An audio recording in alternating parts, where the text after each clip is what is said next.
অ্যাকচুয়ালিটিটা মানে এই শব্দটা আমরা এখন বসানোর পরে মনে হলো যে আসলে আসলে কি করেছি। পাফ ড্যাডিতে একটা গল্পটাকে জানতে হবে যে গল্পটা আসলে কি।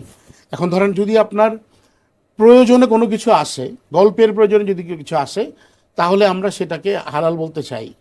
বিষয়টা কেমন, আমি আমি দেখেছি একটা স্টার মেয়ের জার্নি, যে মেয়েটা স্টার হইতে চাচ্ছে এবং তার পিছনে একটা গডফাদার আছে, এবং গডফাদারটা তার কাজের জন্য তাকে নেয় নাই, তাকে ব্যবহার করছে তার বিভিন্ন জায়গায়। এবার এটা কিন্তু রিয়েল স্টোরি, এটা রিয়েল স্টোরি থেকে পিক করা।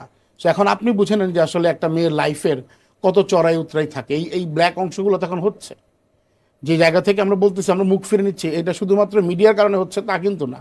যে কোনো জেনারেশনের জায়গা থেকে দেখেন আপনি হচ্ছে, শুধু পার্সেন্টেজটা আপনি দেখেন যে মিডিয়াতেই কি ডিভোর্সের সংখ্যা বেশি, মিডিয়াতেই কি জোর করে কাউকে ইনভলভ করা হচ্ছে। আমরা তো, আমার মনে হয় কেউ কাউকে আপনার এখানে জোর করছেন যে ভাই তুই আমার সাথে না করলে কিন্তু কিছু হবে না। এটা আপনাদের দুজন মিউচুয়াল আন্ডারস্ট্যান্ডিং। কোথায় দুজনে মিলে গাড়িতে উঠবেন, কোথায় আপনারা আকাশে স্বর্গে যাবেন, সেটা আপ টু ইউ গাইস। তা আপনারা কীভাবে সেট করবেন সেটা আপনাদের ব্যাপার। আমরা ওই ফ্রেমটাকেই নেওয়ার চেষ্টা করেছি। একটা টার্ম আছে, সেটা হলো কাস্টিং কাউচ। তো সেটা কি আসলে আমাদের দেশে হয়? সারা ওয়ার্ল্ডেই আছে কাস্টিং কাউচ। যে বলে যে কাস্টিং আউচ হয় নাই, সেটা কাস্টিংয়ে হয় নাই। সেটা এখন আপনার কাছে কিভাবে গিয়েছে, অন্য একটা নায়িকার কাছে কিভাবে গিয়েছে, সে কিভাবে ডিল করেছে, তাদের মধ্যে ব্যাপার। আমার কাছে কাস্টিং কাউচ এখন পর্যন্ত ঠিক মতো আসে নাই। আমি এখন মানে ওই জায়গাটা আমার কাছে মনে হয়েছে যে কাস্টিং কাউচ সারা ওয়ার্ল্ডের ব্যাপার। এবং আপনি যখন কাউকে কাস্ট করছেন, তো সেই ক্ষেত্রে আসলে নতুন কারোর সাথে কাজ করার ক্ষেত্রে কি মাথায় রাখছেন, বা তাদেরকে কিভাবে ট্রেন করছেন, বা কোনো ব্যক্তিগত সম্পর্কের মাধ্যমে আসলে কাউকে নেওয়া হয় কিনা কখনো? ব্যক্তিগত সম্পর্ক দিয়ে হয়তো 4টা 5টা কাজ হয়, মানে এটা আমি যে মানুষটা কাজটা করছে তার কথা বলতেছি। ব্যক্তিগত সম্পর্কতে 5বার আপনি হয়তো তার জন্য এফোর্ট দিতে পারবেন, 6বারের সময় পারবেন, যতক্ষণ পর্যন্ত দর্শক আপনাকে নেয়। তার মানে কি, দিন শেষে কিন্তু আপনাকে মেধাটা দিয়েই কাজ করতে হবে। আলটিমেট দিন শেষে আপনি কিভাবে মানে সাস্টেন করবেন সেটাই কিন্তু টিকে থাকে লাইফে। ওইটা কিন্তু কোনোভাবেই হয় না যে আমি আসলে আপনার জন্য 5টা জায়গা মেটার করে দিলাম, আপনি 5টা জায়গায় কাজ করলেন, 6 নম্বর জায়গাটা কিন্তু যদি আমি ফিডব্যাক না পাই, আপনাকে নিয়েও কাজ করবে না।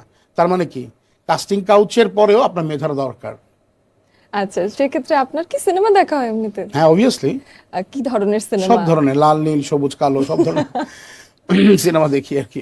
যেহেতু আমাদেরকে কন্টেন্ট নিয়ে কাজ করতে হয়, একটু আগে বললেন যে সেক্সুয়ালিটি যে বিষয়টা বললেন আর কি, সেগুলোর বাইরে আমরা পারিবারিক সিনেমা দেখি, সেগুলোর বাইরে আমরা ফ্রেন্ডশিপের সিনেমা দেখি।